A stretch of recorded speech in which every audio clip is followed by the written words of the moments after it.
Ito yung basic setup mga boss na pang budget meal lang. Isang sub at dalawang mid-high. Yung sub pala mga boss ay 1000 watts so yan.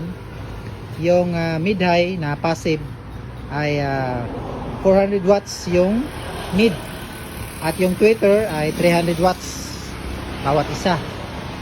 Ang gamit naman natin na amplifier mga boss ay ito si BL800 to Sondra.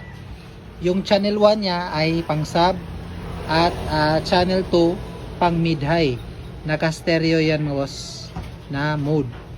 At ginamitan natin ng crossover para makontrol natin yung frequency ng sub at sa mid-high.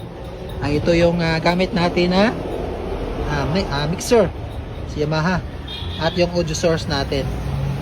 Yung connection natin dito boss, ayan, mula sa main out ng mixer ay dumiretso yan dito sa ating crossover.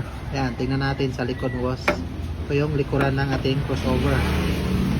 Yan siya. Yung left and right mula sa ating mixer ay nag-input sa channel 1 at channel 2 ng ating crossover. Yan yung channel 1 ng ating crossover mo boss. Yan yung low. Ito yung kanyang kable ay dumiretso na yan dito sa ating amplifier sa channel 1. Ito kasi yung pang sub natin. At yung channel 2 ng ating crossover, yan nasa high siya nakasaksak o kumuha tayo ng out. Kasi naka two-way tayo. Naka two-way yung ating crossover. Yan. Two-way, stereo two-way. Yung gagamitin lang natin sa crossover sa mid-high ay yung high.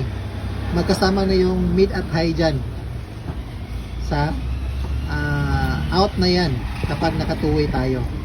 Kaya nakasaksak yan dito sa input ng ating amplifier sa channel 2. Dahil ito yung pang mid-high natin. Ganyan lang yung ka-basic setup ng boss. Kung wala kayong powered speaker, ay itong ganitong setup yung maganda. Mga passive na box yung gagamitin. At ito yung magandang setup. May crossover, isang amplifier at isang mixer. At isang